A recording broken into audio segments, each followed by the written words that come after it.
ہمیں یہ کہا گیا کہ کوئی عورت پارسا ہو اور آپ اس پر برائی کا الزام لگا دیں کہ نہیں یہ تو برا کام کرتی ہے، آپ نے دیکھا نہیں، آپ کو یقین بھی نہیں، آپ کو معلومات بھی نہیں، اور آپ کہہ دیں آپ کی ایک روایت کے مطابق 40 سال، دوسری روایت کے مطابق 100 سال کی عبادت ضائع ہو جاتی ہے، صرف کسی پر جھوٹا الزام لگانے سے، اس طرح کی برائی کا الزام کسی پہ لگانے سے، اور پتہ نہیں ہے، معلوماتوں صحیح طرح پھر کہنا اور بات ہے، ایسے ہی نہیں جی میں جانتا ہوں جی، اور جانتے ہیں نہیں تو کہہ دیں اپنی عبادت برباد کر لیتے ہیں۔ یہ جو میں آپ کو بار بار کہتا ہوں کہ مسجد میں آ کر اپنا فون سائلنٹ کر لیا کرو یا آف کر لیا کرو، آپ جاؤ نا کسی بادشاہ سے ملنے، وہ ٹیلی فون پہلے بار لے کے رکھ لیتے ہیں، وہاں آپ بڑے آرام سے دے دیتے ہو، یہاں رب سے ملنے آئے ہو ٹیلی فون بجا رہے ہو۔ مسجد میں موسیقی کی آواز بجے آپ گناہ گار ہو رہے ہیں، کتنے گناہ گار ہو رہے ہیں میں اس کا آپ کو اندازہ نہیں بتا سکتا۔ وہ آپ سے بج رہا ہے اور آپ پرواہ نہیں کر رہے، آپ اپنے نامہ اعمال میں گناہوں کا بوجھ بڑھا رہے ہو، پہلے کم ہے کیا کہ ہم اور بڑھائیں؟ مسجد میں دنیا کی باتیں نہیں کرنی چاہیے، ہم کر رہے ہیں۔ ہم مسجد میں آ کر نہیں سمجھ رہے کہ یہ مقام کیا ہے، اس کا تقدس کیا ہے، بھول گئے۔ نتیجہ کیا ہوا؟ ہمارے حال ہمارے سامنے ہے۔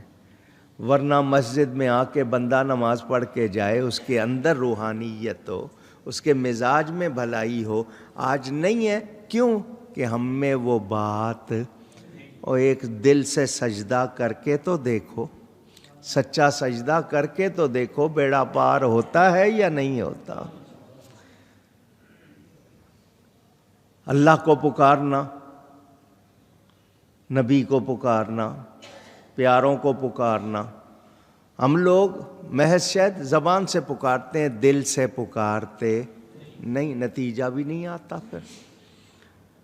تو ہمیں اپنے حالت کو دیکھنا چاہیے۔ اللہ والوں کے بارے میں آپ میری نہیں چلیں، مجھے چھوڑے، میں تو کوئی چیز ہی نہیں ہوں۔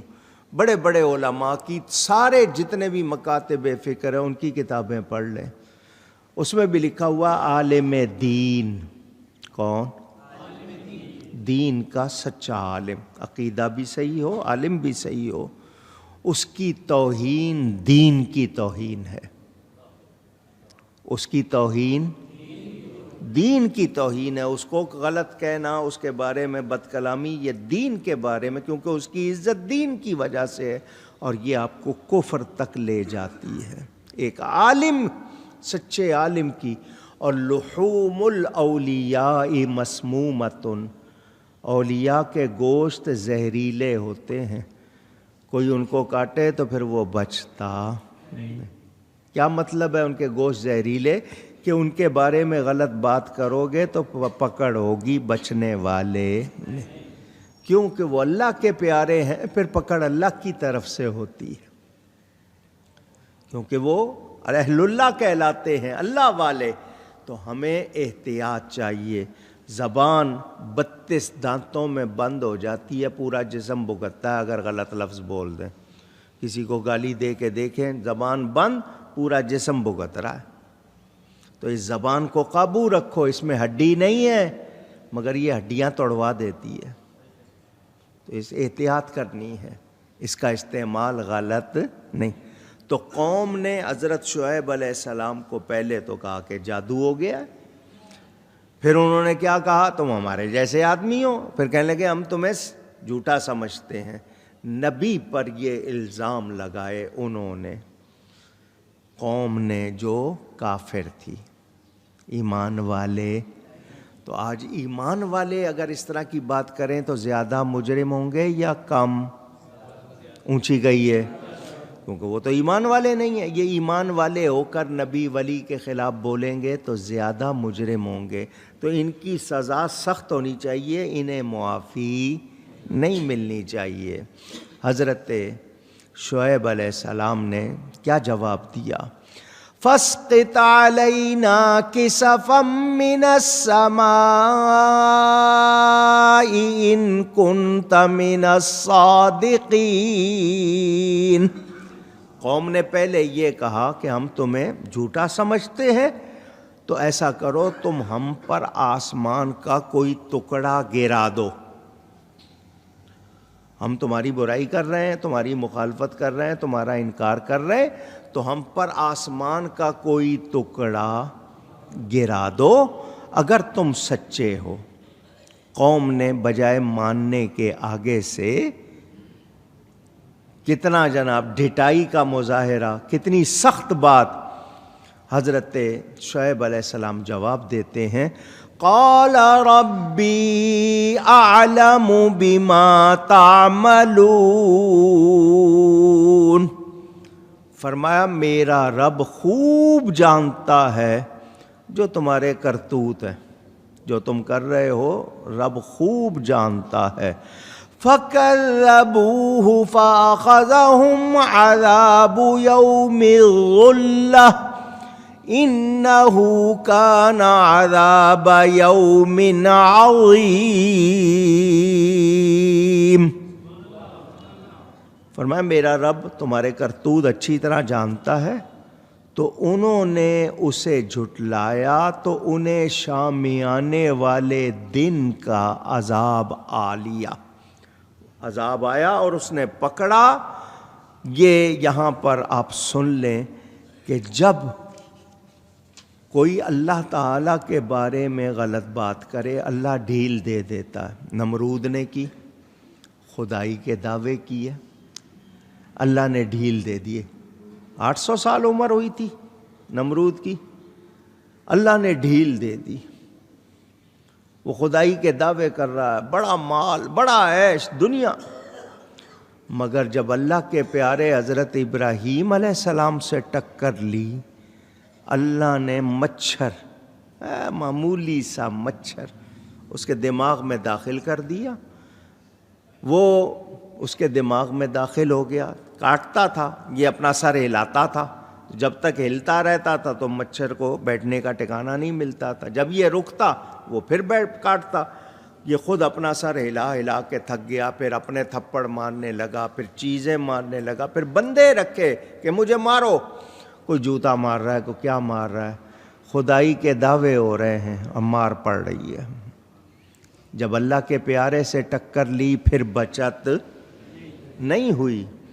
فرعون خدائی کے دعوے ہو رہے ہیں، ظلم ہو رہا ہے، اللہ نے ڈھیل دے دی، مگر جب حضرت موسیٰ علیہ السلام سے ٹکر لی، ان کی گستاخی کی تو بچا اونچی۔ یہ آپ کو اس لیے بتا رہا ہوں کہ اللہ کے پیاروں کے بارے میں جب بھی کوئی بات آ جائے تو پھر یہ نہ سمجھو کہ تمہاری بچت ہوگی، اگر گستاخی کی ہے تو ضرور پکڑ۔ قوم شعیب کہتے ہیں نا حد سے گزرنا، ڈھیٹ، ہٹ درم، ضدی۔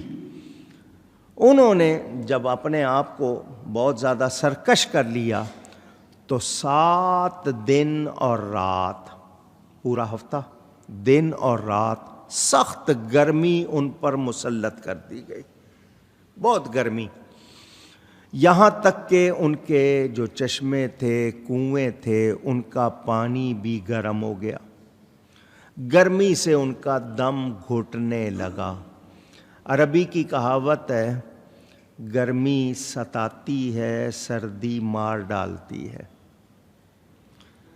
گرمی ستاتی ہے اور سردی مار ڈالتی ہے، تو ان پر پہلے آئی گرمی، بہت تکلیف محسوس کرنے لگے، دم گھروں سے باہر نکلے تو گرمی اور زیادہ، کیونکہ چھت کے بغیر گرمی اور زیادہ، جنگلوں میں گئے، درختوں کے نیچے بیٹھے، مگر کوئی بچت نہیں۔ اچانک ہوا میں ایک گہرے رنگ کا بادل، جس کو آپ گھٹا کہیں، کالے بادل کہیں، اڑتا ہوا ان کے سروں پر آ گیا۔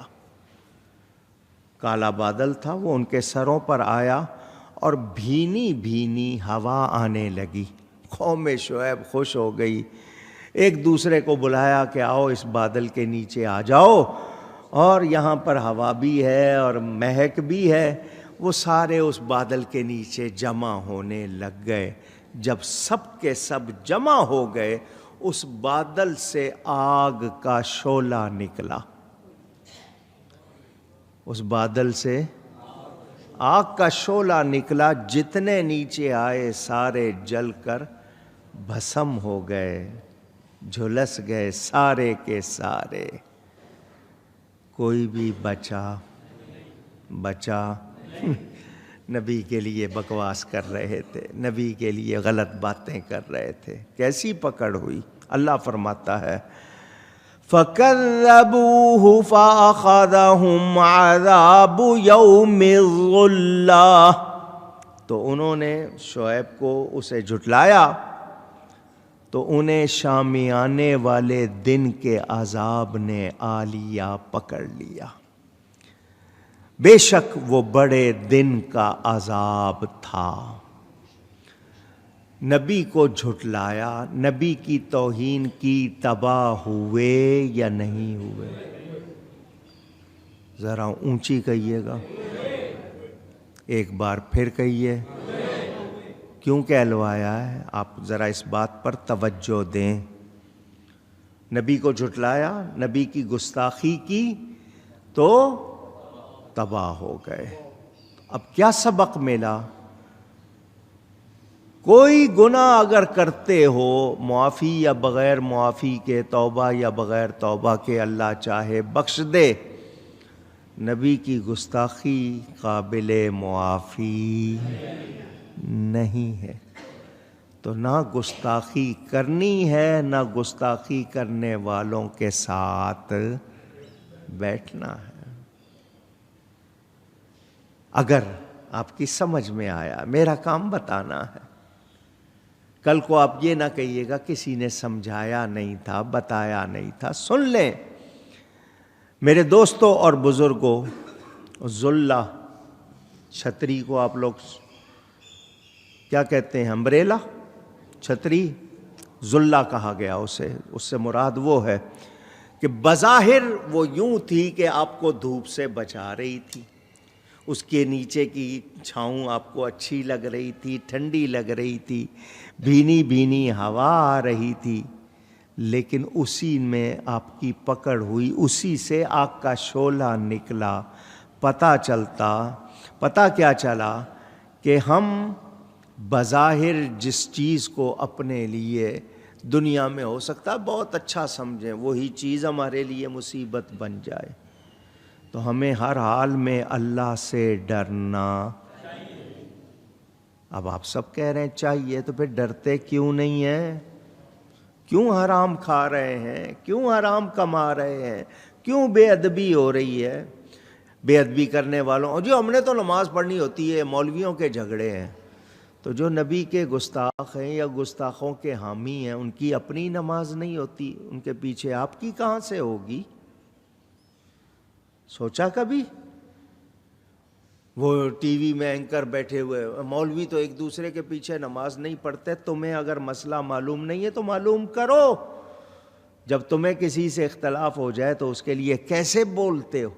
اس وقت تمہیں کوئی نہیں ہوتا کہ جی ہوا کا رخ کیا ہے یا کیا کرنا چاہیے، ہم نفرتیں نہ بڑھائیں، آگ نہ بھڑکائیں۔ اس وقت تو اپنی پوری بڑاس نکالتے ہو۔ تو تمہیں تمہاری عزت یا تمہارے جو آقا ہوں گے جن کا تم کھاتے ہو، ان کی عزت پیاری ہوگی، ہمیں نبی کی عزت پیاری ہے، اور اس معاملے میں رعایت ہو سکتی نہیں۔